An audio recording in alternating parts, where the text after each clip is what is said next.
کړه. دا موږ او تاسو دا پنځپیریان وایي موږ متوکلین یو. دا متوکلین چې جیل ته لاړ شي نو څومره پیسو باندې وکیلان نیسي بیا. او یوسف علیہ السلام فقط هغه یو کس ته دومره خبره وکړه چې واذکرنی عند ربک، هغه بادشاہ ته ما یاد کړ چې یو سړی د جیل ته راوستی وکاله وشو، پوښتنه بیا نه کوي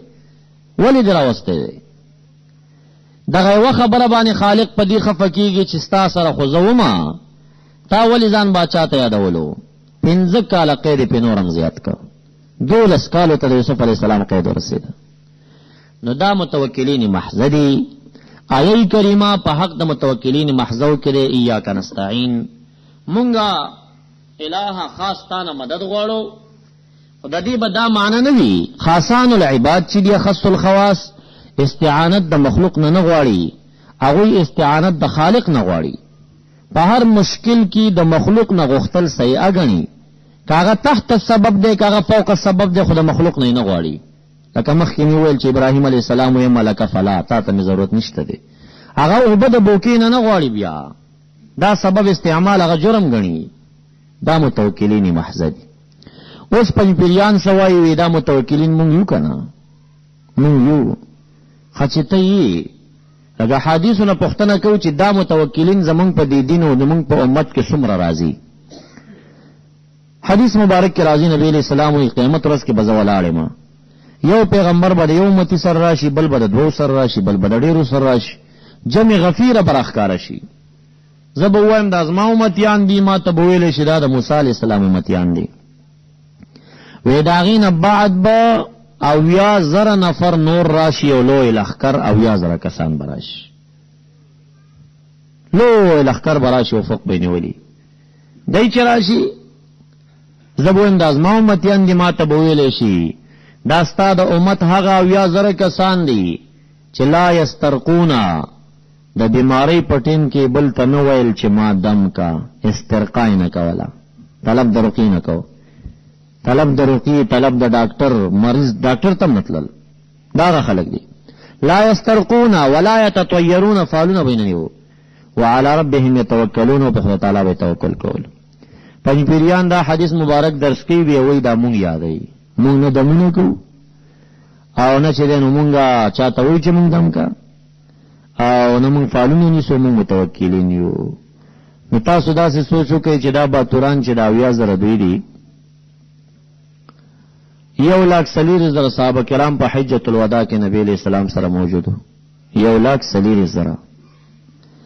او دا په دې ټول دین کې چې دی 80,000 وي، نو دا 1,40,000 صحابه هم ټول په دې مقام کې نه دي. پنځپیریان دې مقام ته ورسېد، ټول صحابه په دې کې نه دي داخل. دا هغه خلق دي چې ورځ د قیامت کې بدري جماعت شي، کنتم ازواجا ثلاثه، فاصحاب المیمنه ما اصحاب المیمنه، واصحاب المشأمه ما اصحاب المشأمه، والسابقون السابقون اولئک المقربون. دا خلق دي، دا خیل سملنامو والا نه دي، دې سره د عملنامو ذکر هم نه بیا. عملنامه خو عام خلکو ته ورکولی شي، اصحاب المیمنه ما اصحاب المیمنه، واصحاب المشأمه ما اصحاب المشأمه، والسابقون السابقون اولئک المقربون. نو د مقربین متعلق سوای سلة من الاولین وقلیل من الاخرین. د صحابه کرامو نه لوړ ډله وه او وروستو خلکو نه لږ لږ دي. نو دا ټول صحابه هم نه دي، څه ګڼ تعداد په صحابو کې دي، یکا یکا چې د دې زمان کې تاروز قیامت هم پیدا کیږي، یو یو یو یو داسې پیدا کیږي. خدا بنوي چې ګینه فضیلت راغې په صحابي نه، دا فضیلت جزئی دی. دا توکل خو د دین په جزئیاتو کې یو جز دی کنه، دا یو جزئی فضیلت راغې. لکه یو علمی مسله کې غیر صحابي په صحابي په یو مسله کې بهتري راشي، کلی فضیلت نه دی. کلی فضیلت د صحابه کرامو په نور شته، خو جزئی فضیلت د غیر صحابي په صحابي راتلی شي، دا جرم نه. عرض مې دا کو چې پنځپیریان وایي دا مونږ یادوي، نه هغه متوکلین محض دي. د ایاک نستعین صحیح معنی دا ده مونږ تا نه مدد غواړو، دا هغه خاصان عباد چې هغه بالکل د بل چا نه مدد نه غواړي او غوښتل هغه جرم ګڼي، دا د هغې په حق کې دي چې عابدین محض دي او په مشکلاتو کې استعانت من الله غواړي. او کم خلق چې هغه دې مقام ته نه رسیدلی اگر که غوره داره چې استعانت من الله وي، خو ولې د مخلوق نه غوښتل د هغې په حق کې جرم نه وي او شرک نه وي. نصوص به نورم مطالعه کوي. وګورئ کدی وایي چې نورو نه غوښتل شرک دی، نمونه کې صورت سلیمان نه دا آیت ورته پیش کړي چې ابراهیم علیه السلام د بلقیس تخت راوړل یو مشکل دته پیښ شوی. طلب المعونة فی المهمه څه ته وایي؟ استعانت ته وایي. نو سلیمان علیہ السلام آواز کوي څوک به د بلقیس تخت راوړي؟ نو پنځپیرینه دا پوښتنه وکړه چې استعانت من غیر الله کا شرک دی، نو سلیمان علیہ السلام ولې کړی دی؟ کړی به دعا خپله کړي چې تخت راورسې راته، مخلوق نه ولې غواړي؟ قال عفریت من الجن انا اتیک بی قبل ان تقوم من مقامک. عفریت خدا خبر وکړه. سلیمان علیہ السلام وی جلد میں پکار دے. قال الذي عنده علم من الكتاب انا اتيك به قبل ان يرتد اليك طرفك. نو الذي عنده علم من الكتاب کی نه قول دی د جمهور قول دار چې د آصف ابن برخیا علیہ السلام یو ولی الله د په کرامت راوړي دي. نو دا سلیمان علیہ السلام د مشکل په ټیم کې طلب المعونة فی المهم کله د پیریانو نه کړی دی او کله د ولی الله نه کړی دی. ولی کړی دی؟ دغه وخت کې سلیمان علیہ السلام لا هغه متوکلین محضته نه رسیږي، رستو بیا رسیدلی دی. ما مخکې ویل چې انبیاء علیهم السلام نبی علیہ السلام زغرې مچولی دي، پیرداران یې مدرولی دي، خو رستو پیرداران منع کوي. بیا دا درجه په درجه باندې یقین زیاتیږي، بیا هغه حد ته چې ورسیږي بیا دا اشیا پرېږدي. نو سلیمان علیہ السلام د پیریانو نه غوښته ولې کړې ده؟ سلیمان علیہ السلام د ولی الله نه غوښته ولې کړې ده؟ او بیا دی ولی الله چې مدد د سلیمان علیہ السلام سره د تخ کړی دی. نو دا یاد کوي چې یو اسباب دی ظاهری، یعنی فوق الاسباب دی، بل ما تحت السبب دی. فوق السبب مدد د الہ نوی، تحت السبب د مخلوق نه غوښتل کیږي. بیا دا تحت السبب چې د مخلوق نه غوښتل شي، نو دا سبب کله ظاهری وي او سبب کله باطنی وي. ظاهری اسباب لاس او خپيري، د خرنا پیټه ولويږي، چاته وای ما سره کومک وکړه، شرک نه دی. او باطنی سبب د ولی الله کرامت دی، د پیغمبرانو معجزه ده. اولیاء کرامو نه چې کومه غوښتنه کیږي او پیغمبرانو نه چې کومه غوښتنه کیږي، دا معجزتن او کرامتن وی. نو دا مدد او استمداد ما تحت السبب دی، خو سبب معنوي دی، سبب باطنی دی چې کرامت دی، معجزه ده. که یو سړی وایي چې ما تحت السبب کی زه کرامت او معجزه نه داخلوم، داړو اسباب نه دي، نو هغه ته دا وایا چې سلیمان علیہ السلام آصف ابن برخیا علیہ السلام دا تخ راوړو، دای په سر راوړو که په غېږ کې رانیولیو، ظاهري سبب خلته نشته دی. اخو دوه میاشتې فاصله لري پروتو او طرفت عین کې څنګه راوستو؟ قرآن کریم پې ګواه دی. فلما راه مستقرا عند قال هذا من فضل ربي. دا څنګه راوړو؟ خپل به وایي چې دا کرامتن راوړی دی. وی چې کرامتن راوړی دی، کرامت تحت السبب غني که فوق السبب؟ که فوق السبب غني نو ما فوق الاسباب خو استمداد د غیر الله نه شرک غني. نو سليمان عليه السلام ولې غوښته دی؟ دی ولی الله ولی کړی دی. او کما تحت السبب غني، سبب ظاهری دی که باطنی؟ کوي ظاهری نو لاس په پاغه کې دخل نو ته خو دې ټیم کې مونږ کوله، دعای کوله. آصف ابن برخیا علیہ السلام دعا کوله چې تخرو رسیدو. او کوي چې باطنی سبب دی نو خو څه شی دی؟ کرامت ته نو دغه مونږ موایو چې ما فوق الاسباب به امداد خاص د الہ نوی، او ما تحت السبب به د مخلوق نوی، خو سبب به کله ظاهری وي کله به باطنی وي. اولیاء کرام چې کوم مدد د چا سره کوي هغه په کرامت وي. انبیاء علیهم السلام چې مدد د چا سره کوي دا د هغې معجزه وي، خدا شرک نه دی. کدا چرته شرک شي زه څو نمونې، یو دا نمونه سلیمان علیه السلام پیش شوه. دویمه دا مصنف ابن ابی شیبہ کتاب الدعا باب لگئی چې کله د انسان نه دا به ورکه شي کومه دعا به کوي. ابو هريره روایت هم پکې دی، د عبدالله ابن مسعود صاحب هم دی. نبی علیہ السلام فرمائیں اذا انفلت الدابة احدكم بارض فلات ليس بها انيسا. کله چې تاسو کې د یو کس څاروی ورک شي او هغه ځای کې څوک نه چې پوښتنه تیو کی فلینادی بیالا صوتی په جګ आवाज دې چغه وایي یا عباد الله اعینونی یا عباد الله اعینونی یا عباد الله اعینونی اے د خدای تعالی بندگانو ما سره مدد وکړئ درې کرته را چغه وایي ابن مسعود سے وایي ان لله عبادا لا نراهم خدای تعالی څخه بندگان دي منتخکارینا چې موکلین فرشتي دي او یا چې کوم دنو رجال الغیب اولی کرام دي هر چا خپل تعویل دي صوفی کرام وې دار رجال الغیب اولی کرام دي لکه خضر علیہ السلام چې دریابونو په غاړه وګرځیدا تالیین دي او تادیین دي دا ځان ته خلق دي هغه براشدا ورته پیدا کی اوس نبی اکرم صلی الله علیه وسلم امت ته کلم د شرکیات او تعلیم نه ورکي دوره کې پټیم کې چې یو مشکل انسان ته پیښ شي مصنف ابن ابي شيبه د امام بخاری استاد لیکلي دي دواته احادیث امام بخاری د ابن ابي شيبه نه په خپل بخاری کې نقل کړی دي حدثني ابن ابي شيبه په لفظ باندې وایي ما ته ابن ابي شيبه دا حدیث بیان کړی دی امام مسلمم دا چا شاگردی دا ابن ابي شيبه شاگرد دی یو سل دوا حدیث دا ابن ابي شيبه نقل کړی دی امام نسائیم شاگرد دی ابو زرعه الرازیم شاگرد دی دا لوی محدثین شاگردان دي د خپل کتاب کې دا حدیث وروړي او نبی علیہ السلام امت ته تعلیم ورکړي چې دا ورکه پټیم کې د یا عباد الله عینونی आवाज کوا نو که مدد چرته غختل سره شتم نه دی یا عباد الله غایب ته आवाज دی عینونی نه عباد الله شته نه سوکشته دي او د چغه وਹੀ پدشته کې زما مدد وکا نو دا رقم ته आवाज کا چرتا خص الخواص کی نو دنیا کې مسترزانه شورته ورسیږي خص الخواص ته دا گنجائش نشتا شهید مشکل پټیم کې هغه ورته ورځيږي جبرئیل علیہ السلام ته یا ملک فلا هو عام خلق چې کم دي دا غي په حق کې د اسباب استعمال چې سبب معنوي کرامت دولی کرامو دي د یا عباد الله عینونی आवाज به شرک نه دی نبی علیہ السلام تعلیم ورکړي چې دغه ټیم کې به دا आवाज دیو کې دا به پیدا شي ورته زمون شامی کې یو مسله ده او وهابیان وایي چې دا شامی شرکیات نه ډکړه ولی وی شامی دا لیکلي دي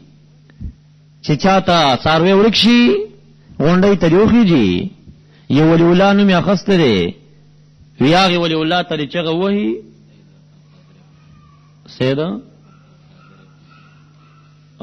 سید عبد القادر ابن علوان وېده ته چغه وਹੀ وېدا مونږ تجربه کړې د ساروی پیدا شي شامل علی کړی دي انا مو خو احناف یو پنځپریانو مو حنفیان یو دا رقم ته چغه شرک دا ولی شامی مشرکو علی حدیث خو ډاډه پیورځي کنه خو یې مشرکو 400 خو شاعتی خوای چې زه خو مذهب منم فقه منم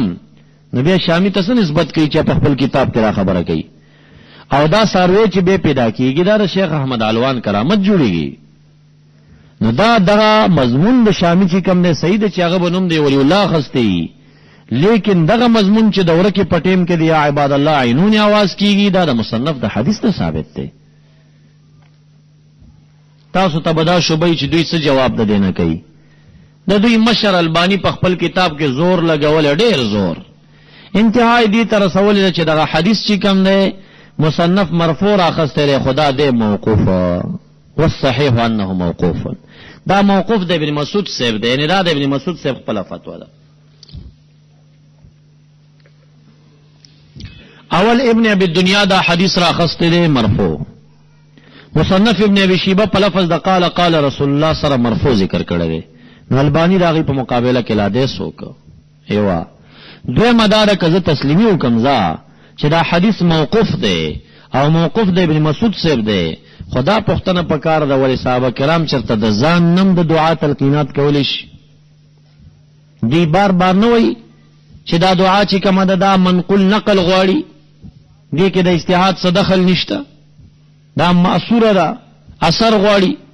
او د صحابه کرامو هغه فتوا چې د عقل او د اجتهاد خلاف دا حکمن مرفوعي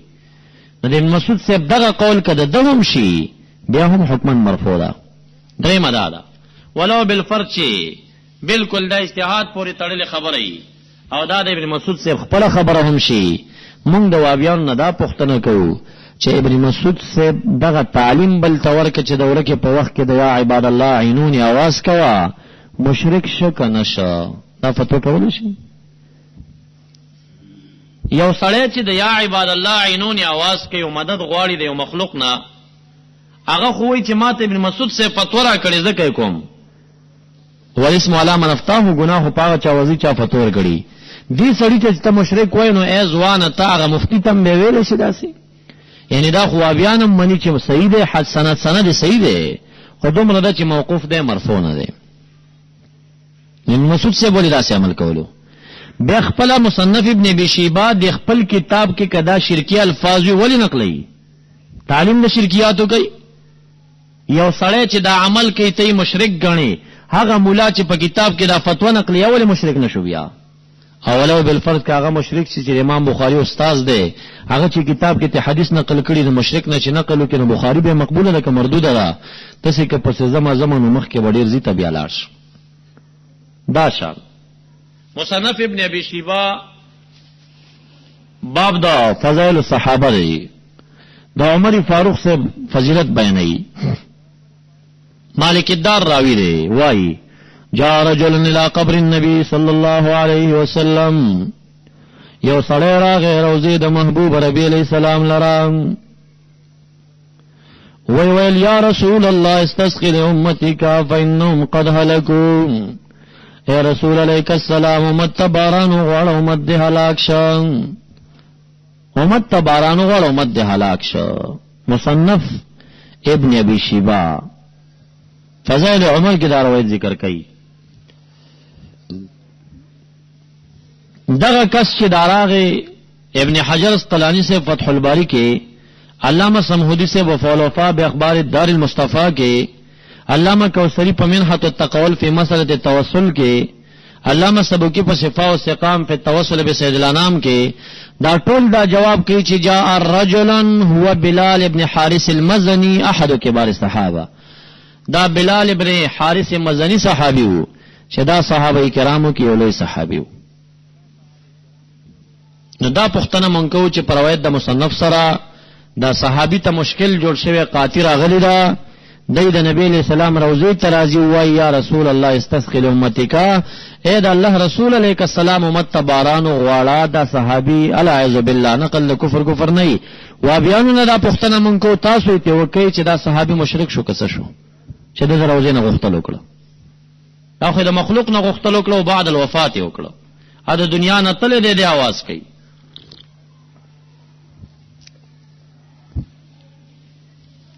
دریم روایت تبرانی صغیر دویم جلد 3 صفحه دا، بی بی میمونہ رضی اللہ تعالی عنہا وائی دا نبی علیہ السلام ما سر نمبرو شپی پاس دا تاجد تا متوضا تلاڑا، وقال فی متوضیه لبیک لبیک لبیک سلاسا نصرت نصرت نصرت سلاس. پاو دسگاہ کی دری کرتی ہوئل چے مدد بدیوشی مدد بدیوشی مدد بدیوشی، زہ خدمت تا حاضرم حاضرم حاضرم، درې ځل دا خبرو شو. او داسې چې وکما ورته یا رسول الله علیه السلام چا سره مخبري کولی؟ ویما ته نبی علیہ السلام ویل او ذالک الراجز بنی کعب یستصرخنی، دا د بنی کعب د قبیله راجزن پلار تریدن کې او شعر کې ما ته چغه والا، یستصرخنی چې ما ته فریادی چغه والی، صراخ نه ده صراخ السکلا، بوری بوری چغه ما ته والی، ما د دې جناغه سره مدد وک. نو دا نبی علیہ السلام چې دشت بیابان کې او شاعر ګیر دا شعرونه بیا راخستی دي، لزدول شعرونه غویلی دي. علامہ طبرانی په معجم صغیر کې په دویم جلد کې شعرونه نقل کړي دي. نو دا صاحب دلرینه په شعرونو کې چغه وهي او نبی علیہ السلام د تاجد په ټیم د متوزانه د نصرت نصرت جواب ورکې امداد بریوشي، او بیا وای بی بی ته چې دا یستصرخونی د ماته بوري چغه والی، ما دې جناغه سره امداد وکړه. نو دلرینه هغه چغه وهل، هغه صحابي چغه ولی والا د مخلوق نه ولی غختل. بیا نبی علیہ السلام چې د دې جن امداد وکړه، نو دا امداد په لاس خپلونو په باطنی سبب باندې و چې معجزه د نبی علیہ السلام د څنګه راورسېده، د امداد څنګه وکړه. زیات نه زیات موتا بوئی دا زما عقل نه مني خدا عقل دې نه عقل تابع کې کنه لا تقدموا بين يدي الله ورسوله سمانا دا ته چې دا عقل مشروطي د رسول الله د حدیث مقابله کې پدا سي علي حدیث خو لعنت شي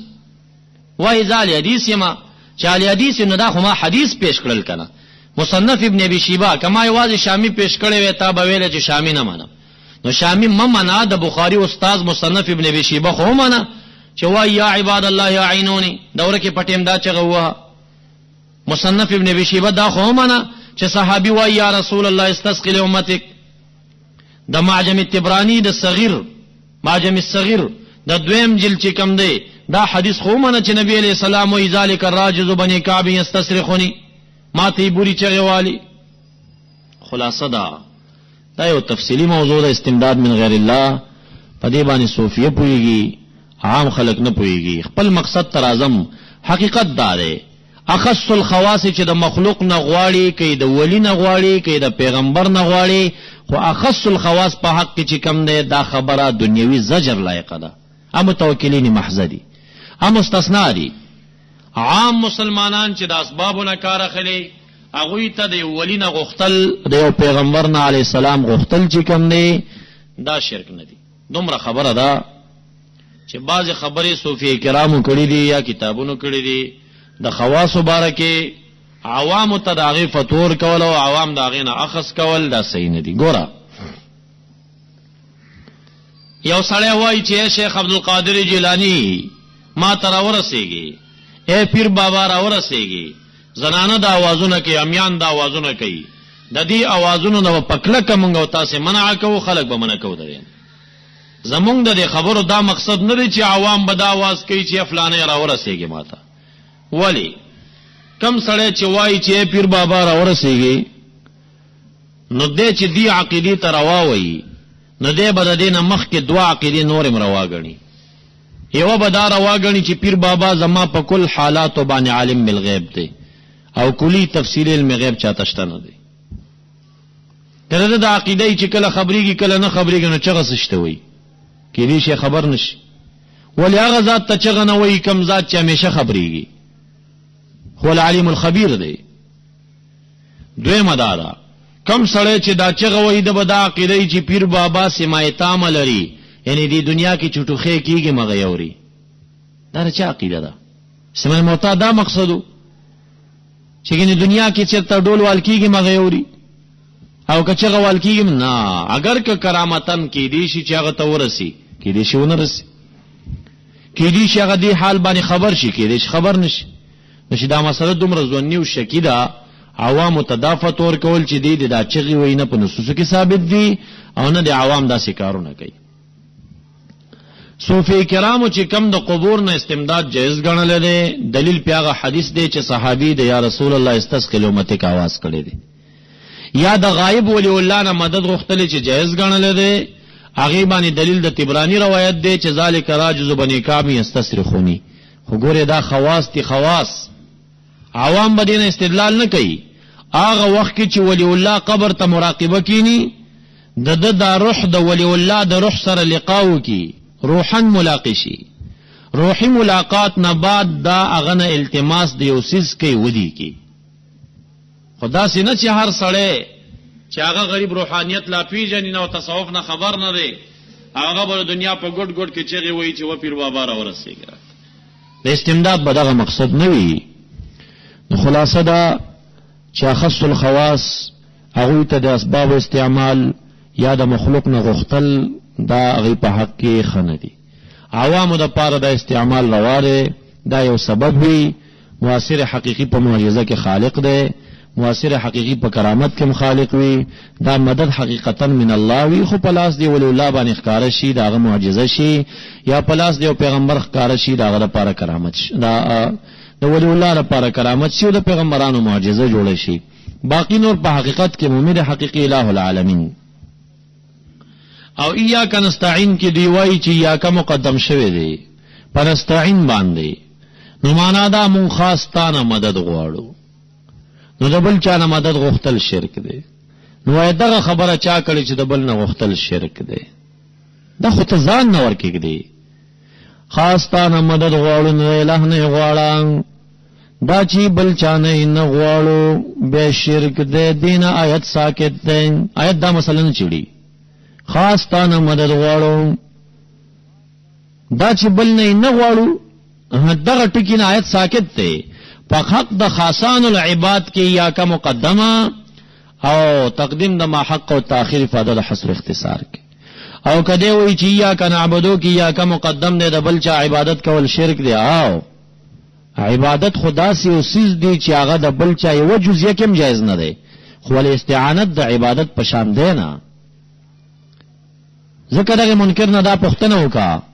چې تانا گاڑے په خټو کې ون خلی مخلوق نه غواړي چې دیکرا ترا کا شرک دی کنه دی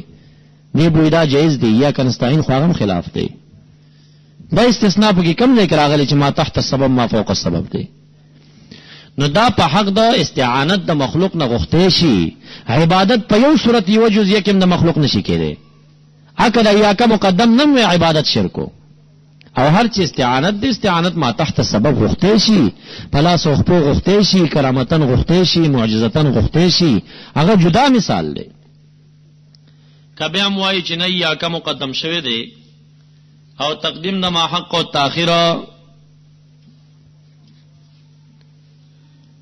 دا تقسیم وی چا کړی دی د فوق الاسباب او تحت اسباب دا ستا عقل هم کولی شي عقل نه وکا خو بیا هم حاشیه شیخ زاده په بیزاوی لګیدلې داغي کړی دي بهرحال بعض شی عقل هم ثابتولی شي ما تحت السبب ما فوق السبب عقل هم دا تقاضا کوي چې اسباب سره اسباب لاندې مدري سره اسباب د پاسه مدري کبیام یو سړی وایي چې نه بس یا کا مقدم دی د مخلوق نه غختل شرک دی د ډېر متعصبین دي مونږ نه روایت دی مقابل کې منو او نه سمنو نه جواب ترکی به ترکی ورکا سورۃ بقرہ واړه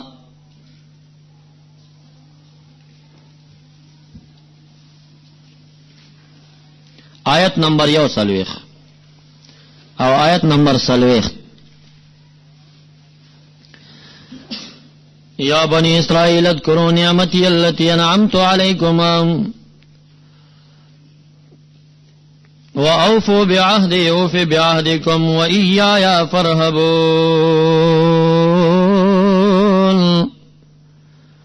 پنځ پیری سره چې بحث و یومړه مچې لاس کې ونیسا ورته وی یا فرحبون یا په فرحبون مقدم دی او تقدیم دا ما حق او تاخير افاده د حصر اختصار کوي یا فرحبون خاص زمانه ویریږي دا مچې پیور غرزوا بیا د پنځ پیری ټوپونو ته ګورا چیرېږي کنه ریږي او چې ټوپ پیواله مشرکی لکه چې خدای تعالی و ایمان یې ریږي ته مچې نه ریدلې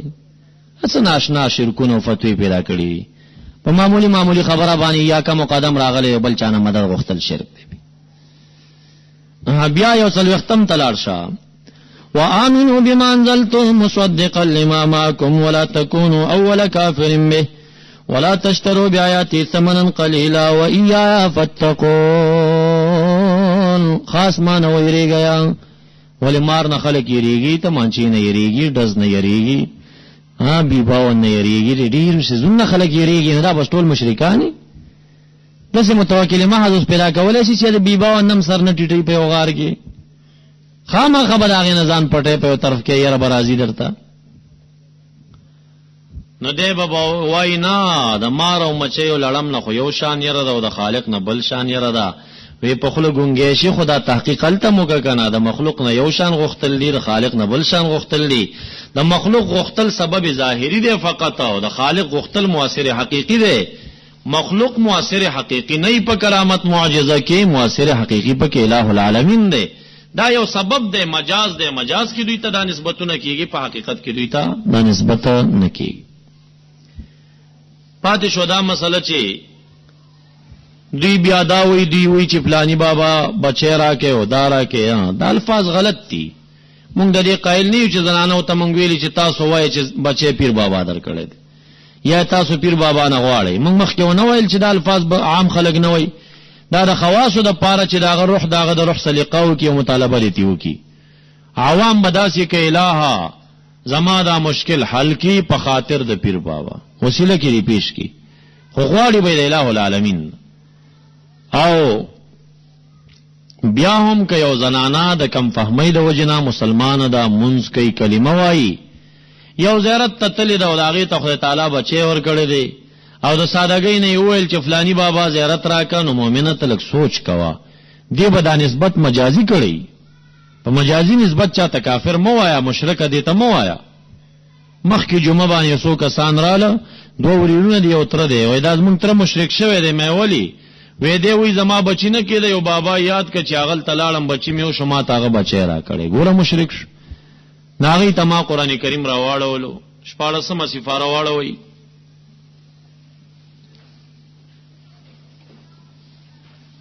سورت مریم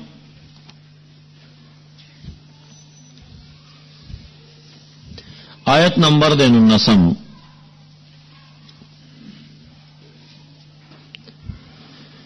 فتمثل لها بشرا سویا جبریل علیہ السلام راغه مریم بی بی تا په شکل دا یو برابر اندامونو باندې برابر شکل کې ځان ورته متمثل کا صورت واغستو ځانتا دې د پارا یو بشری سوی قالت مریم بی بی انی اعوذ بالرحمن منک ان كنت تقیا قال جبريل عليه السلام ورته انما انا رسول ربك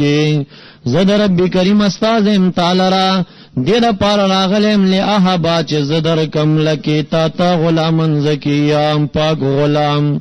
نتا سو ویدا بچي جبريل عليه السلام ور کوي که خالق ور کوي خو خالق ور کوي جبريل عليه السلام خو خالق نه دی مخلوق دی نو د څنګه ویل چې له احبا صيغه د متکلم راځي درکم دا لام په معنا د لیکي سره دی ورستو داغه ان مقدرین او مضارع منصوبه شو صيغه د متکلم ده لاهب چې زدر کم درتا لکی غلامن زکی د مینز کې سبب جوړ شوی دی د پمنز کې سبب جوړ شوی دی د سبب جوړېدو د وجنا د رهبی د ولد نسبت ګوره یهب لمن یشاء اناسا ويهب لمن یشاء الذکور خدای تعالی چې چاته خوخی نارینه بچی ورکی زنانه بچی یهابو ګوره ضمیر له تراجی دی او دلته دی ویلی احابا چې زیدرکم اوس بداوی سوق چوهو جبرئیل علیہ السلام د خدای داوا کړی د چې خلکو ته بچی ورکی نه دا مجازی نسبت ته او په مجازی نسبت سو کافر کیږي مشرک کیږي نه مختصر تاسو ویلې دی تاسو مجازی عقلی وګورئ بیا مطالعه کړئ مختصر مو ویل خو استدلالات نه کوي اغل توای مجاز عقلی چاہتوی نسبت الشیء الى غیر من هی له بیا دې پر ډیر امثله وروړي بیا وای یو سړی دی چې هغه نسبت ظرف تکي وګورئ چې دا سړی اصلا موحد دی که مشرک دی که اصلا مشرک دغه قول دلیل د شرک دی که اصلا موحد دا نسبت مجازی دی په مشرکیږي نه مثال دا دی چې انبت الربيع البقله پسرلی غیاش نکړه نو پسرلی خو نش نه کوي منبت خو الہ العالمین دی خالقش نه کوي پسرلی څنګه نه کوي نو پسرلی ته چشین کون کې وای دا خود د دهریانو عقیده ده خو مسلمانانو نه ده او څومره خلک کوئی پسرلی غیاش نه کړه نو دا مجازی نسبت ته حقیقی نسبت نه ده او په مجازی نو سبب باندې چاته مشرکان موای قران کریم د مجازیات نه ډک دی ډیر مجازی نسبتونه کلام شریف کې شوی دی پاغي باندې احادیثو کې شوی دی خلاصه د درس دا مسله د استمداد کې چې خص الخواص مخلوق نه غختل خنه غني عوامو د پاره د مخلوق نه غختل شرک نه دی سبب ته خامخا به استعمالي دنیا دارو سبب دی اسباب به څه ظاهري دي پاغي به غواړي څه باطینی دي کرامت د اولیاء معجزه د پیغمبرانو ذکر قایسنا الله پانی پتی رحمت الله علیه تفسیر مظهری کې په دویم جلد کې د دې کریمه په تفسیر کې چې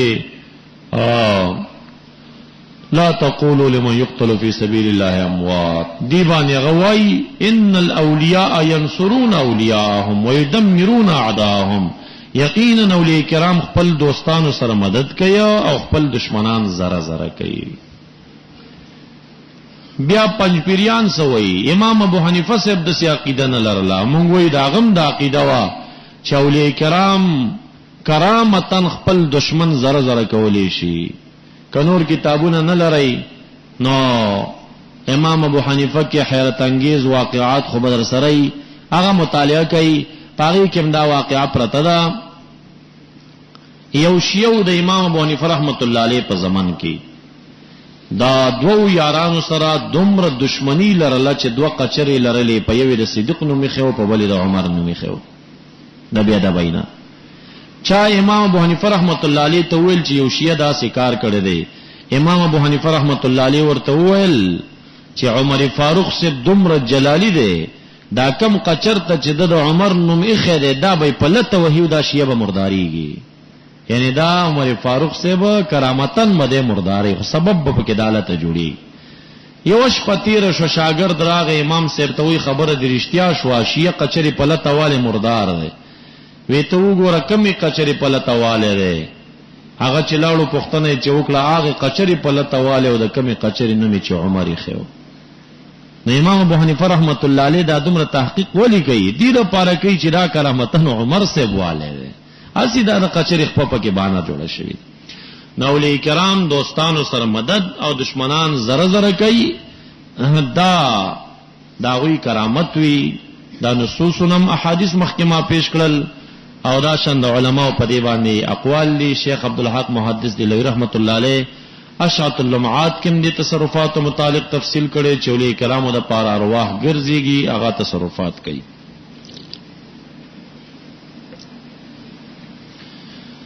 اهدنا الصراط المستقيم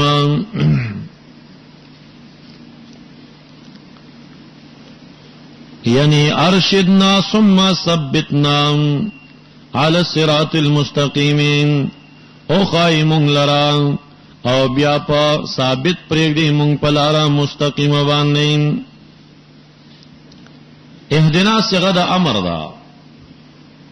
مشتقی د مبدا هدایت ته. اصلا ہدایت راضی پمانا دا میلان سرا، لغتن ہدایت راضی پمانا دا میلان سرا. انا ہدنا الیکا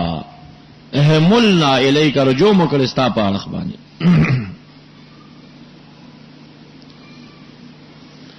یا لکا حدیث مبارک کی راضی نبی علیہ السلام مرض موت کی پدو کسانو بانی لا سنا چولیو. نبی علیہ السلام بارک راضی خرج النبی علیہ السلام فی مرضه یتحادا بین رجلین، یتحادا راخ کله شو، کله به میلان یو خوا کولو کله به میلان بل خوا کول. نو اصلا هدایت په معنا د میلان باندې راځي.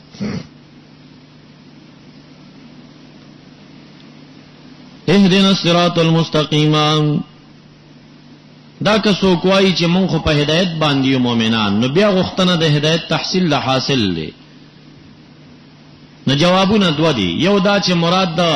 سوال د هدایت نه زیادت هدایت ده، زدناهم هدن، الہ زمون هدایت زیاد کی.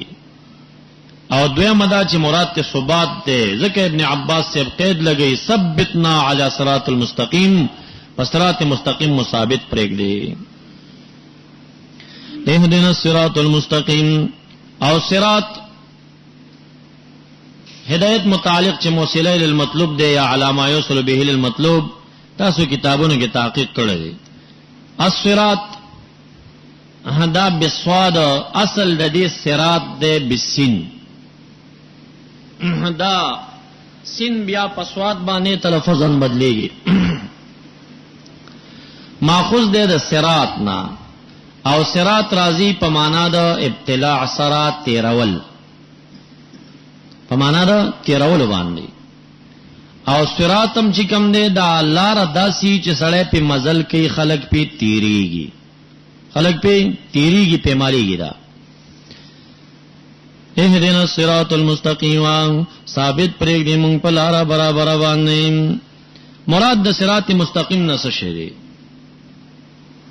ابن جریر تبری د ابن مسعود سے قول سره اخلي اے هو الاسلام، مراد د صراط مستقیم نه اسلام. دویم قول دا فضل ابن عباس، فضل ابن عیاض رضی اللہ تعالی عنہ، هغه وایي چې مراد د صراط مستقیم نه طریق رسول الله وصاحبيه، د صدیق سے او د عمر سے او د رسول الله مبارک لار، دا مراد. حسن بصری رحمت الله علیه هم په دې باندې قول کړی دی. او دریم قول داري چې کوم خپل قران کریم داغي تعریف کړی دی صراط الذین انعمت علیهم لار دا کسانو چې تا انعام کړي پاوی باندې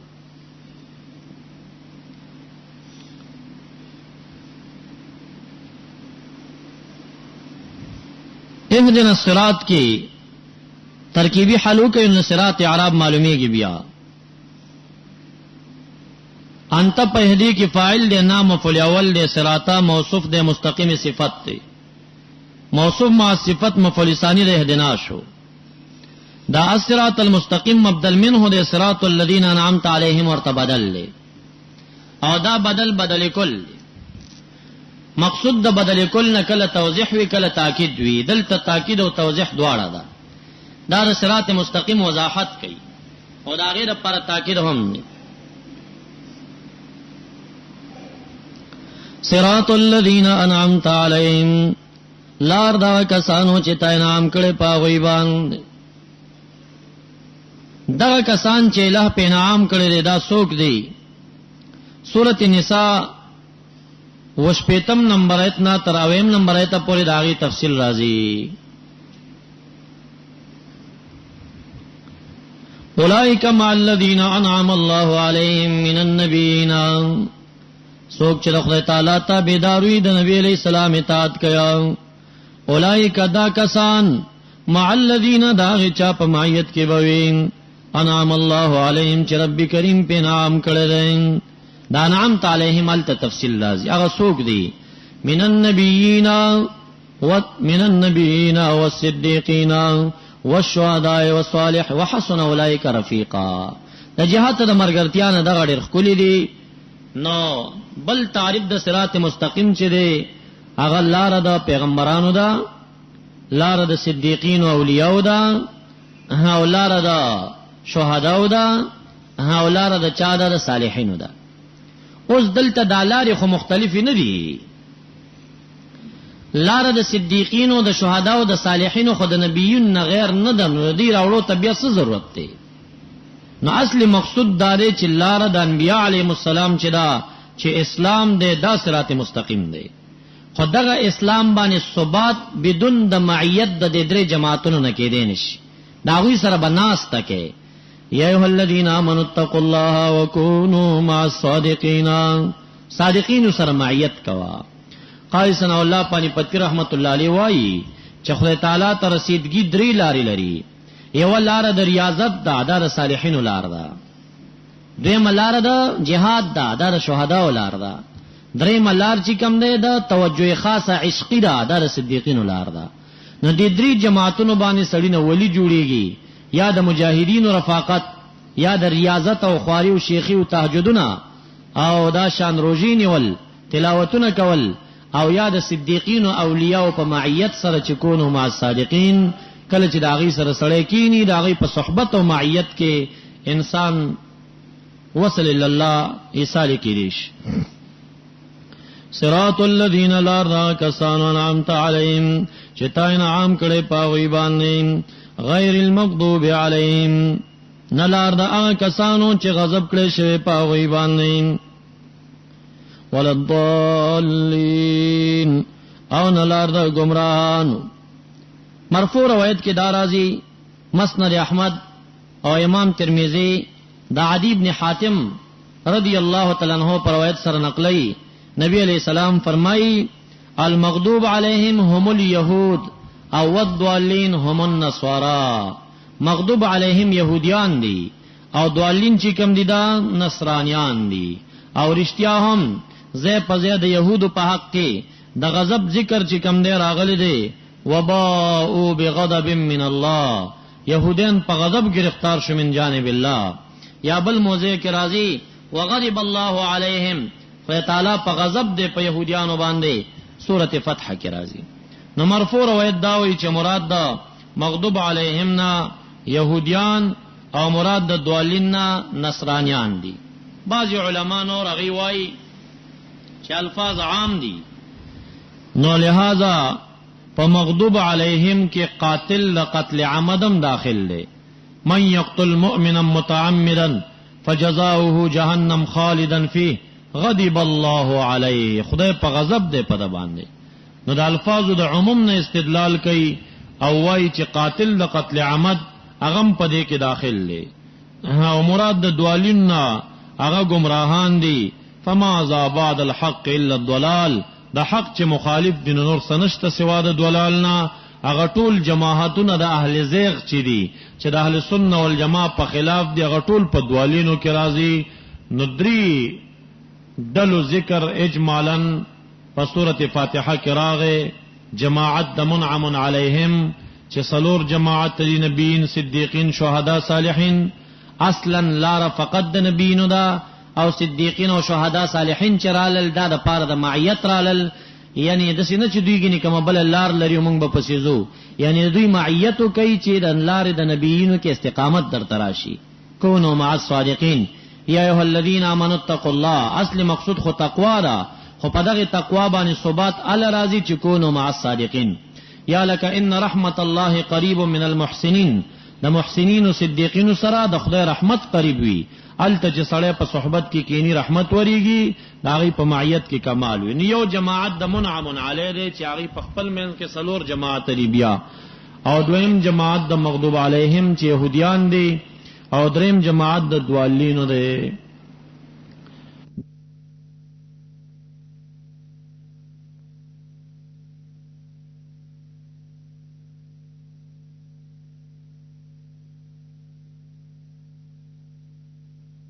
دا د دې کې د مؤمنینو ذکر او بیا ورپسې د کافرینو ذکر چې دا دو جماعت دي، او بیا د منافقینو ذکر. خو بیا دغه دو جماعتونو کې چې يهود نصرانيان دي، سوره بقره زیات تر لګیدلې د پرد د يهوديانو باندې، کم کم پکې رد د نصرانيانو دی. هر چې سوره ال عمران دی زیات لګیدلې د پرد د نصرانيانو باندې، کم پکې رد د يهوديانو دی. دا اجمال دغه سفارو چې کم دی ما مخکې درته عرض کو.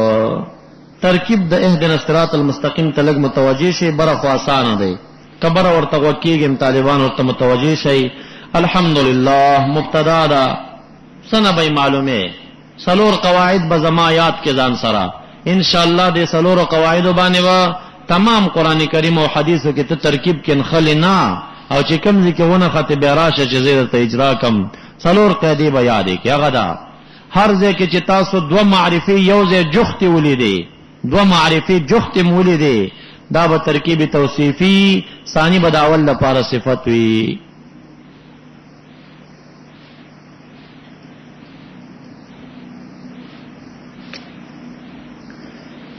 په هر ځای کې چې دو نکرتین تاسو قتل دو نکری جمع شوي، دا به ترکیب توصیفی وي هر ځای کې چې وي. په هر ځای کې چې اوله معرفه را لسانی نکره رااله، اوله معرفه رااله ثانی نکره رااله، نو دا غالب اوقاتو کې ترکیب خبری دی که جمله اسمیه وا، او یا دا بدل مبدل منه دی که جمله فعلیه وا. اوله معرفه ثانی نکره، اوله معرفه ثانی نکره.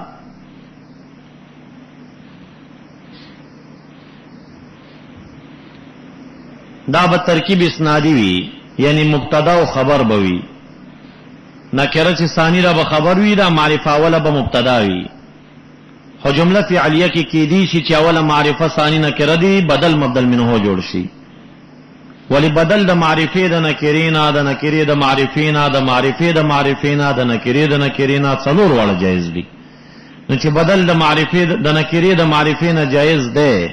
نو خاوله معرفه را لسانی نکره را لو بدل مبدل منه شو. خداغي وقوع چې راځي دا ګوره جمله فعلیه کې اکثرا. سلورمه قاعده دا چې اوله نکره ثانی معرفه راشي، نو دا ترکیب به اضافي وي. اوله نکره ثانی معرفه.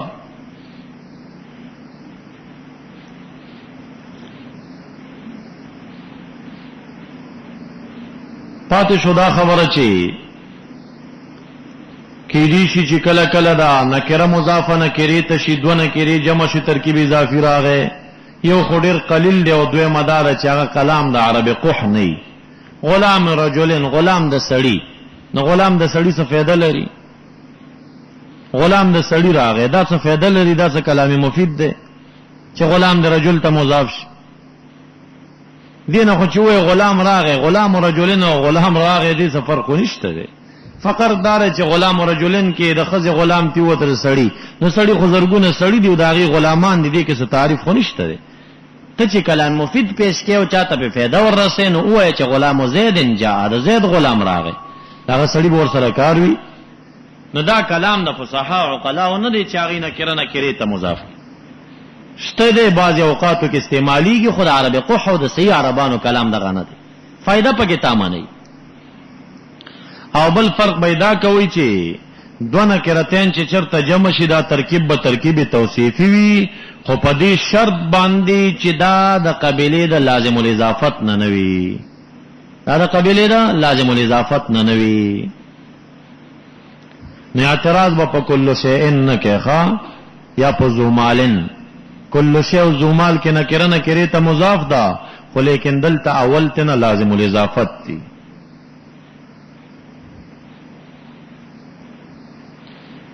دې قواعدو کې پتاو سو به خلطیت راځي، دا به ان شاء الله د نیمه سفاره پورې تاسو سره اجرا کوم چې دا قواعد در نه یادونه وزي. دا څلور داسې قاعدې دي چې په دې تمام قران کریم حل دی، هیڅ مشکل قران کریم کې ناراضي. زه درته کوم اوس دا یو فاتحه د تپری څلور قاعدو ترکیب کوم وګوره چې کیږي کنه کی. دو معرفي چې یو ذراله ترکیبه توصیفي، دو نکره چرالی او لازم الاضافت نو ترکیب توصیفی. اوله معرفه ثانی چې نکره له ترکیب اسنادی، کله کله به بدل مبدل من ہوئی. او اوله نکره ثانی معرفه چراله ترکیب اضافی. وسوایا سورۃ الفاتحه مکیۃ، الفاتحه معرفه، سورۃ نکره، اوله نکره ثانی معرفه، جواب په شوق را کیسه شو اضافی. ماوی کنا اولا نکره ثانی معرفه ترکیب اضافی. سورت مضاف، فاتحه مضاف الیہ، مضاف مضاف الیہ وسودریگا. دا سورت نکره و فاتحه معرفه و کله چې اضافت معرفه توشی نو مضاف معرفه ګرځي کنه ګرځي. اول سورت نکره و اوس خو معرفه شو کنه، فاضافت معرفه شو. وسورۃ الفاتحه معرفه مکیه نکره، اول معرفه ثانی نکره ترکیب سوی خبری اسنادی. اوله معرفه ثانی نکره. ګور اول می سورۃ الفاتحه خپلو کې ولګه اضافي شو، خو په اضافت سورۃ معرفه وګرځیدا. اوس اوله معرفه ثانی نکره، نو دا ترکیب اسنادی. سورۃ الفاتحه مبتدا، مکیه خبره، مبتدا سره خبره جمله اسمیه. دا خو ترکیب شو، دا ترکیب شو. قیدی اجرا پکې څه شو؟ مبتدا او خبر د مرفوعات ندی، نو په صورتو باندې او صورت چې کم نه مفرد منصرف صحیح ده، او رفع د مفرد منصرف صحیح په ضمیری، او مبتدا د مرفوعات نه رفع په ضمی صورتو مرفوع شو. کل مضاف الیہ مجرور، الفاتحه مجروره، او مکیه چې کم ده هغه خبر شو، خدای مرفوعات نه رفع پراله. دا غلی اجرا. بسم الله الرحمن الرحیم. اسم نکرہ، اللہ معرفہ، اول نکرہ ثانی معرفہ، بیا ترکیب سے شو اضافی. اسم مضاف، اللہ مضاف الیہ، اللہ در رحمان سو لگوا، اللہ معرفہ، رحمان معرفہ، دو معرفی چیوزیشی ترکیب بسوی توصیفی. اللہ موصوف، رحمان صفتا، رحیم معرفه دا غي دویم صفتا، موصوف سره د دوړو صفات مضاف الیه د اسم، مضاف الیه تعلق ورکا یا ترى ثابتنا پوری ابتدائی روبا سورتا. ابتدائی ثابت بسم الله الرحمن الرحیم، او یا تعلق ورکا تر ابتدئو پوری، ابتدئو بسم الله الرحمن الرحیم. دا چې مخ کې روبا سی کرستو سنچستا مرضی غسی روبا سا. الحمدللہ رب العالمین، الحمدللہ، الحمد بیا معرفہ دا. لام جار اللہ مجرورا، جار مال مجرور دا جملہ اسمیہ دا، او جاری مجرور پا جملہ اسمیہ کے ظرف مستقر وی، او پا فعلیہ کی ظرف لغوی، شبی جملہ کم ظرف لغوی. دا ظرف مستقر، ظرف مستقر تعلق ورکتر ثابتنا، و ثابت نکرد والحمد معرفہ. اول نکر ثانی معرفہ ترکیب بسی اسنادی. الحمد مبتدا ثابت خبر، امغا سلور قیدی باوڑی راوڑی راش رستو. اللہ معرفہ، رب مضاف دے عالمین لرام، العالمین دے معرفہ اور رب دے نکرہ، اول نکرہ ثانی معرفہ ترکیب اضافی، رب مضاف کا عالمین لرا، اس چه رب دے عالمین تا مضاف کا، رب چه دے عالمین تا مضاف کا، نو رب پا اضافت معرفہ شا، نو رب معرفہ او اللہ معرفہ، دو معرفی جمع شی ترکیب سرے صفتی، اللہ موصوف، رب مضاف، عالمین مضاف الیہ، مضاف الیہ صفت دا موصوف، صفت اول، الرحمن صفت ثانی، الرحیم صفت ثالثہ، مالک یوم الدین تراشا، الدین معرفہ دا، یوم نکرہ دا، اول نکرہ ثانی معرفہ ترکیبہ اضافی، یوم اضافت دین توکا، اس دل تسنا سے تعریف راغے چراغے، اس یوم معرفہ دا، مالک چرے نکرہ دا، اب یہ ورطا مضاف کا، نو مالک مضاف یوم لرا، یوم مضاف دین لرا، مضاف الیہ مالک، مضاف الیہ صفت ثالث رابع دا پار دا اللہ شاہ، اللہ سرد سلور صفاتو، مجرور دا لام، جار مال مجرور ظرف مستقر دا ثابت خبر، الحمد مبتدا، طول سشو جملہ اسمیہ.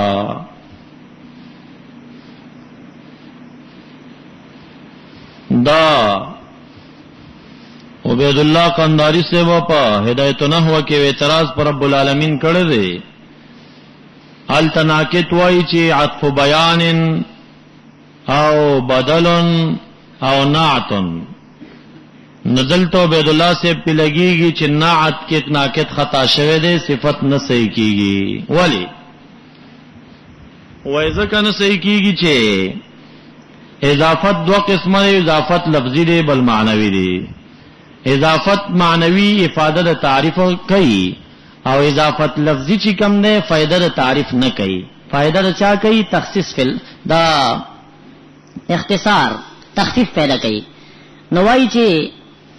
دلتا دا رب چی کم دے یا با صفت مشبہ خلی اسم فاعل کاری ویا خلی اضافت دا صفت راغل معمول لرا، او اضافت دا صفت معمول تا خدا اضافت لفظی وی، او اضافت لفظی مفید دا تعریف نوی، نو فلہذا دا رب پا اضافت معرفہ شوے ندے و اللہ معرفہ دا، او دا صفت و موصوف مینز کے مطابقت پا تعریف تنکر کے شرط دا اعتراض کرے. نو جواب دا کہ چناکت دا ہدایت نحوی صحیح دے، عبید اللہ قندارے سے بدلتا خطا شوے دے، ازکا چی اضافت معنوی دو تعریف لری، یو اضافت دا غیر صفت غیر معمول تا، او دویم اضافت د صفت غیر معمول تا، دا دوار اضافت معنوی دے، او اضافت د صفت و معمول تا چه واخلی دا به اضافت لفظی دے. خبر پوشوی اضافت د صفت معمول تا لفظی دے او اضافت د صفت غیر معمول تا معنوی دے.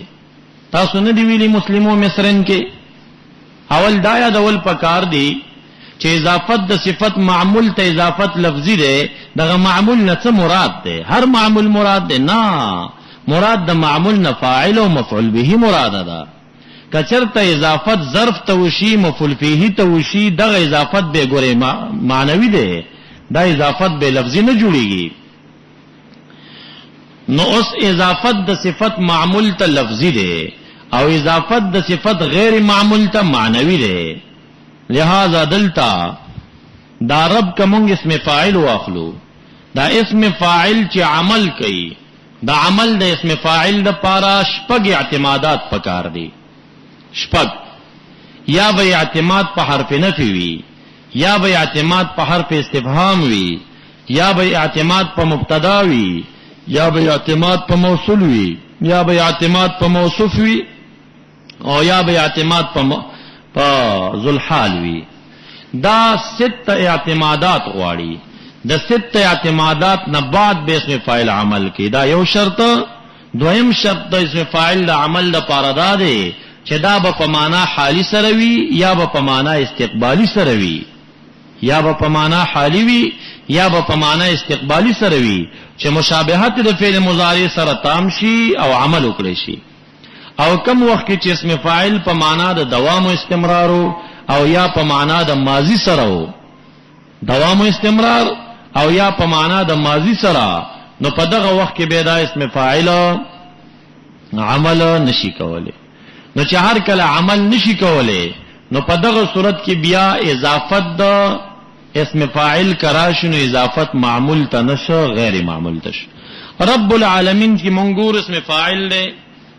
دلته مونږ وایو چې عالمین د دې لپاره معمول نه صحیح کیږي ولی ځکه چې دلته رب په معنا د دوام او استمرار سره دی مربی د عالم دی دائما استمرارا او کله چې اسم فاعل په معنا د دوام او استمرار یا ماضی سره یا غلط عامل نوي عامل به الی چې حالی استقبالی معنی نو دلته دا رب چې کوم دی عامل نه دی هر کله چې عامل نشو اضافت راغه خو غیر معمول تا او اضافت د صفت غیر معمول ته اضافت معنوي وي او اضافت معنوي مفید د تعریف وي نو رب معرفه ګرځیدلې د الله د پاره صفاتیت صحیح شوی دی یعنی عبد الله قنداری صاحب ظاهر ته کتلې دي چې اسم فاعل مضاف دی بس معمول ته وي دا معمول ته نه دی مضاف حقیقت کې دا غیر معمول ته مضاف دی او اضافت د صفت غیر معمول ته دا معنوي دی معنوي مفید للتعریف وي لہذا صفت د پاره د الله صحیح شو را صفت جوړې شي. ایاک نعبد و ایاک نستعین نعبد صيغه متکلمین نحن فاعلا ایاک مفعول مقدم شا ایاک نستعین کې جمهور دا وای او عاطفه ده نستعین صيغه متکلمین نحن فاعلا ایاک مفعول مقدم جمله فعلیه دا جمله فعلیه یوازې په نحاتو کې ضحاک رحمه الله وای چې واو په ویاک کې حالی ده واو په ویاک کې حالی ده لیکن جمهور وای دا واو حالیه نه ده قول د ضحاک په دې ځای کې مرجح او ضعیف ده د قواعد د نحات خلاف ده ځکه چې جمله فعلیه چې حال واقع کیږي نو جمله اسمیم حال واقع کیږي شي فعلیم حال واقع کیږي تاسو وای والحال قد يكون جمله کافیه کې ویلي دي کله به جمله اسمیه وي جمله اسمیه چې حال واقع شي ربط د ذل حال سره پدری شینو باندې راځي الربط بالواو والضمير یا ربط بالواو وحده یا بالضمير على ضعفنا یوازې په ضمیر ضعیف ده یوازې په واو راځي په واو والضمیر راځي هر چې جمله فعلیه حال واقع شي ربط د ما قبل سره ورته بګوري جمله فعلیه به یا مصدره بالمضارع وی یا به مصدره بالماضی وی بیا هر یو د دینه به یا مثبت وی او یا به منفی وی څلور جمل جوړې شوي مضارع مثبت چې کوم دا ربطه بالضمیر وحده دا غیر ربط یوازې په ضمیر سره راځي او دلته واو راغله نو کدا چرته حال وې نو دا واو به بیا پکې صحیح نه وي ځکه جمله فعلیه مصدره بالمضارع چې مثبت وي ربطه بالضمیر وحده یوازې په ضمیر راځي مضارع مشابه اسم فاعل سره دا اسم فاعل چې کله حال واقع شي جاءني زید ضاربا نو ولواجب په ضمیر ربط راځي کنه وو ته څه ضرورت ده لکه څنګه چې اسم فاعل واځي راځي نو مضارع مشابه د سره داغم په ضمیر واځي ربط راتلی شي او هر چې ماضی را ماضی نو ماضی یا مثبت ده یا منفی ده او یا مضارع منفی دا ثلاثه جمل چری ربطها بالواو والضمير وبالواو فقط وبالضمير بلا ضعفنا ټول جایز نو ضحاک سے ویلی دي چې واو د حالیه شي معنا صحیح کیږي معنا صحیح ده لیکن د نحات د قاعده خلاف ده دلته دا جمله مصدره ده بالمضارع المثبت او مضارع مثبت چې حال واقع شي ربطه بالضمير وحدها واو ته ضرورت نه او دلته واو راوړل شوی البته ضحاک رحمه الله یو لوی مفسر تر شوی دی قول اگر کړه قاعده د نحات مخالف دی منګه جوابو کا ردمو کا خنا تداس یو عالم قول ته صحیح محمل لټو نو صحیح محمل دا دی چې یو حال دی عند النحات بل حال دی عند اهل المعانی معانی لوی نحو دا نحویان وړه نحو دا په وړه نحو کې دا جمله عاطفه جوړیږي حالیه نه جوړیږي خبره پوښی دا حالیه نه صحیح کیږي ځکه واو حالی دلته ضرورت نه لري ربط په ضمیر واز راتلیش او هر چی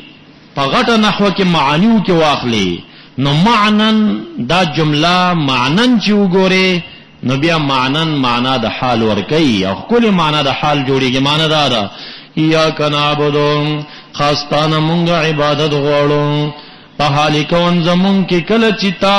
من خاستا تا عبادت کون پحالی کون زمون کی کلم چی عبادت کون نو مدد پدی عبادت کی تانا غوڑو توفیق تانا غوڑو یعنی معنی د دی مرتبط د ما قبل سره دا او ارتباط حالی دی نو دا په غټ نحو کې په معنیو کې حال دی معنن خو لیکن په لفظن چې وګوري نحو خود ظاهری لفظ نه بحث کوي نو بیا پکې قول په حالیت سره صحیح نه دی اهدنا الصراط المستقیم اهدی کې انت فاعل نام مفعول اول شو صراط المستقیم ګورا الصراط معرفه المستقیم معرفه دو معرفی چې یو ځای ترکیب توصیفی نو بس مستقیم صفت د صراط موصوف مع صفت مفعول ثانی ده اهدنا شو اهدی فعلا تفاعل نام مفعول اول ده طوله جمله فعلیه دو مفعول غختل مستقیم اولی منصوب شو صفت د صراط ته صراط اولی منصوب شو مفعول ثانی ده اهدنا ده نای مفعول اول ده انت ور کې فاعل ده صراط الذین انعمت علیهم الذین موصول او موصول د معرفون دي معرفه خو پیژنې کنه اسم علم معرفه ده ضمائر معرفه ده اشارات معارف دي موصولات معارف دي دا څه ځپسي مضاف به کې زنها معرفه ده معرفه بنی داشته ده معرفه بالف لام ده و قسمه معرفه ده نو دا الذین موصول له دا موصول له نو دا معرفه ده او صراط نکره ده اولا نکره ثانی معرفه ترکیب سوی اضافی صراط بمضاف کے الذین لرا الذین هذا موصولا انعمت فعل فاعل علیہم ظرف لغو فعل فاعل سره متعلقه جمله فعلیه صله الذین موصول مع صله مضاف الیه پر صراط موصوف مع الصفه اوس دا صراط چې اضافت دیو که معرفه وګرځیدا کنه په اضافت معرفه شوا او صراط معرفه دا هغه مخ کې صراط معرفه دا لہذا دا صفت د پاره د صراط اول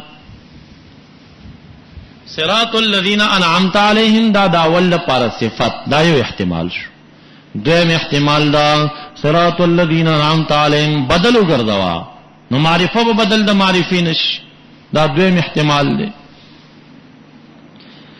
دریم احتمال دا صراط منصوب کا مفعول د فعل مقدر اعنی صراط المستقیم صراط الذین انعمت علیهم نو خلاصه دا یا منصوب د صفت د صراط اول دی یا منصوب د بدل د صراط نه دی یا منصوب د مفعول د اعنی مقدره د پاره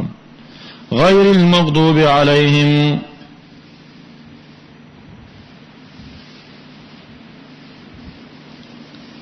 غیر المغضوب علیہم دا دا الذین انعمت علیہم نہ بدل دے المغضوب معرفت و غیروں نکرہ دا ترکیب اضافی دے او دا علیہم چی کم دے پا محل دا رفع کے نائب فاعل دا مغضوب دا پارا جوڑی گی او یا دا ظرف لغو دا مغضوب دا پارا جوڑی گی کہ پا مغضوب کی دی ضمیر واخستنو بے و معنی دا سکے المغضوب علیہم الذی غضب علیہم آغا کسان چې غضب کړي شوی دي په هغه باندې نو علیہم ظرف لغوش او کچرت علیہم نائب فاعل خلینو بیا په مغضوب کې ضمیر نه وروړي ایوا ضمیر نه وروړي بیا معنی داوی غیر المغضوب علیہم غیر دلار د مغضوب علیہم نا د مغضوب علیہم نا چې پاغوی غضب کړي شوی دی دا غوی د لارې نه غیر او کچرته ضمیر خلی بیا به معنی داسې کې هغه کسان چې غضب کړي شوی دی علیهم په هغوی باندې بیا به ظرف لغوش نو دا غیر مضاف دی مغضوب لرا علیهم یا ظرف لغوا یا نائب فاعل د مغضوب شو واو عاطفه دی لا زائد لتاکید النفی الضالین عطف دی په مغضوب باندې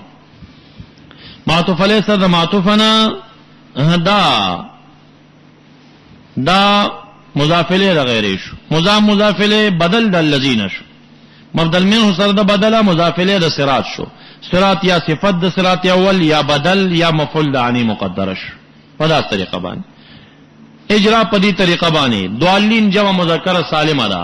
حالت د جر راضی په یا ما قبل کسره سره دا عطف ده په مغضوبه باندې مغضوبه مضافله د غیره ده نو دا معطوف او د معطوف علی اعراب واحد وی، لہذا دا مجرور شو، جر د جمع مذکر سالم پیاما قبل کسری وی، ولد دوالین.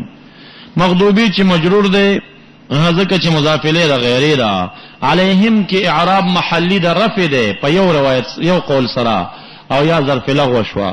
غیری چې مجرور دی بدل د الذین نه، الذین چې مجرور دی محلا مضاف الیه د صراط تا.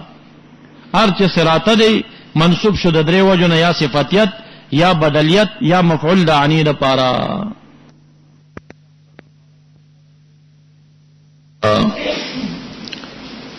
چې د زمن د صحابه کرامو اختلافي و، چند صحابه کرام په جهر قائل او چند صحابه کرام په خفیه قائل. ائمه مجتهدینو کې هم سه امامان په جهر قائل او سه په خفیه قائل. نو دا مسله نزاعی نه ده چې مونږ دې د حدیث سره دا زیر بحث وګرځو. زمونږ او د حدیثو په درمیان کې ډېر نزاعات دي، او مسله د قرات خلف الامام د هغې په نسبت باندې وړه مسله ده. یعنی هغه مسائل چې په هغې کې صحابه کرام اختلاف لري او یا په هغې کې ائمه مجتهدین اختلاف لري، هغه ټول حق وي. یو جانب بل جانب ته د گمراه نسبت نشي کولی. کورس مناظره کې مونږه بار بار دا ویلو چې مسله د امین بالجهر یا وضع الیدین تحت السرا فوق السرا یا قراءت خلف الامام یا رفع الیدین ترک رفع الیدین، دا مسله دومره لویه مسله نه ده چې دا دی دوابیانو سره زیر بحث وګرځولی شي. هغه وخت به مونږ د حدیث سره دا مسله زیر بحث ګرځو چې دوی اعلانو کې چې مونږ شوافع یو یا مونږ حنابله یو یا مالکیان یو. بیا مسله د هغې نه بعد د ارجحیت پاتې کېږي چې راجح مذهب د احنافو دی او که دا نور دی. حق خو به ټول شو، خبره د رجحان ده. نو ارجحیت باندې به بیا ور سره بحث کېدی شي چې اوس امین بالجهر اولاد او که خفیه اولاد. نو زما د دې خبرو مقصد دا دی چې دا چند مسائل چې صحابه کرامو پکې اختلاف کړی دی، دې کې نزاع کول ښه نه دي، ځکه چې نزاع بیا رسیږي افراد تفریط لرا. یو جانب آخر ته پکې بیا بد نسبتونه کوي، په هغه بد نسبت کې هغه صاحبان هم راځي چې کومه کابرین دي. نو زمونږ د احناف رایه دا ده چې امین خفیه لوستل دا افضل دی. او دومره انداز جهر کول چې د پخپلا او د سره دواړه نږدې رفیقان ووري، دا گاونډي چې ور سره ولاړ دی، او یا امام وایي دومره په جهر باندې چې یسمعه یلیه من الصف الاول، چې د صف اول نږدې کسان ووري، دومره اندازه جهر عند الاحناف جائز دی. یعنی امین اولا خفیه دی چې څوک موانوري، خو دومره اندازه جهر کول چې ستا د دوه ګاونډیانې ووري یا د امام د پاره رستی حصہ ول صف والی ووري. دا ابن حمام په فتح قدیر کې ویلی دی چې دا جهر نه دی، دا اعلا د سر دی. سر اندازه دی لري، دام پکې سر کې راځي. نو دایته احنافو جواز ورکړی دی. اصلی نزاع دا مسله بین صحابه والائمه د څه نه مختلفه شوه. پدې کې یو حدیث مبارک دی چې راوی د هغې وائل ابن حجر دی رضی الله تعالی عنہ. دغه وائل ابن حجر رضی الله تعالی عنہ روایات چې راغلي دي یو په داسې سند سره چې د هغې مدار دی په شعبه باندې. او دویم یو روایت د وائل ابن حجر نوم دق الفاظ د حدیث نقل شوی دی په داسې سند سره چې مدار دی په سفیان الثوری باندې. سپیکر ولی کار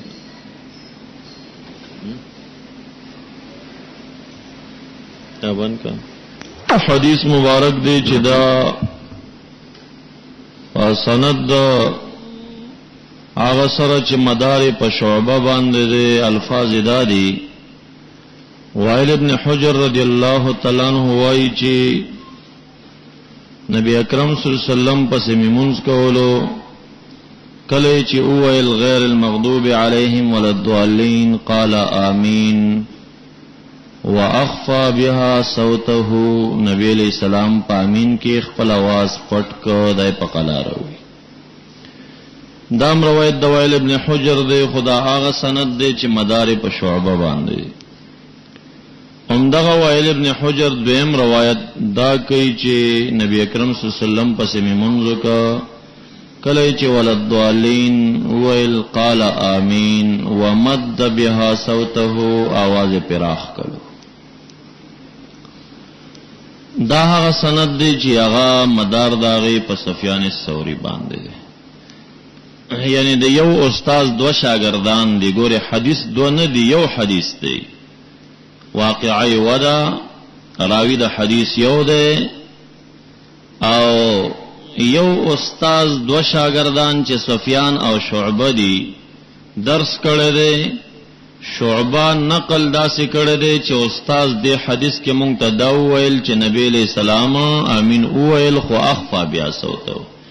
او سفیان هم دا حدیث د همدغه استاد نه نقل کړ چې نه مونږ ته داسې ویل چې مد بیا صوته. لانجه د غزي کې جوړه شو چې دا وس روایت د وائل ابن حجر د اخفا بها صوته ده کده مد بها صوته ده. امام ابو حنیفه رحمت الله علیه دې تلاړه چې دا وائل روایت د شعبه چې کوم ده دا احفظ دی. ځکه چې د مد بها صوته نه تعویلات کې دي شي او د اخفا بها صوته اس محمل او تعویل نشته سوا د دینه چې متروک العمل پاتې شي.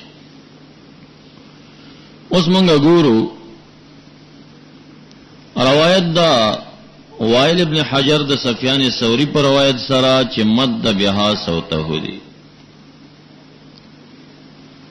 ندا بیا د سفیان الثوری لش شاگردان دی او آغا لس شاگردانو کې 9 شاگردان د سفیان الثوری نا حدیث په دې الفاظو نقلی چې مد بها صوته او لسم شاگرد چې ده هغه د سفیان نه نقل داسې کوي چې سفیان مونږ ته وویل چې ما ته دا سند رسول وائل ابن حجر روایت کې چې نبی علیہ السلام امین وویل خو رفع بها صوته یا اعلى بها صوته आवाज اوچت کور باندې. اوس دا یو استاد دو شاگردان چې سفیان او شعبه ده د خپلو کې سره متضاد. یو شعبه وی چې اخفا بیا صوته مونږ ته ویلې ده او سفیان وی چې نه مد بیا صوته ویل. بیا سفیان چې په بل ځکه درس حدیث کوي لس شاگردان دي. لس شاگردانو کې مطلب دا یحیی ابن سعید، عبد الرحمن ابن مہدی، عبداللہ ابن یوسف، محمد ابن یوسف، قبیصہ، وکیع، محاربی، علا ابن صالح، یحیی ابن سلمہ. دا 9 شاگردان د سفیان وی چې مونږ ته دا لفظ وی چې مد بها صوته. لسم شاگرد چې کوم دی آغا محمد ابن کثیر دی او محمد ابن کثیر سوای چې سفیان په درس کې دا ویل چې رفع بها صوته आवाज په اوچت کړ. حدیث د رفع بها صوته دارقطنی ذکر کړی دی او حدیث د مد بها صوته ترمذی، نسائی، ابو داود متعدد کتب ذکر کړی دی سوا د بخاری او د مسلم نه کتب د حدیث چې څومره دي اکثرو کې لفظ د مد بیا صوته شته. حدیث یو د راوی یو د شاګردانو کې یو راضی وای چې نا اخفا بیا صوته دی، بل وای چې نا دا مد بیا صوته. نو امام ابو حنیفه رحمت الله علیه وای چې مد بیا صوته دا اخفا بیا صوته سره ستضاد نه لري. خدا مد بیا صوته یو خپل معنا دا غو کنه هغه دا چې معنا چې سفیان کړي چې مد بیا صوته دا هغه دا معنا نه دی چې आवाज یو غت کړي دی او आवाज یې غني په زور کړي دی. نه، مد بیا صوته معنا دا امینی په حمزه ممدودی سره لستل دی. مد بیا صوته आवाज پراخ کو، یعنی دا امین و نویل آمین دا سی ویل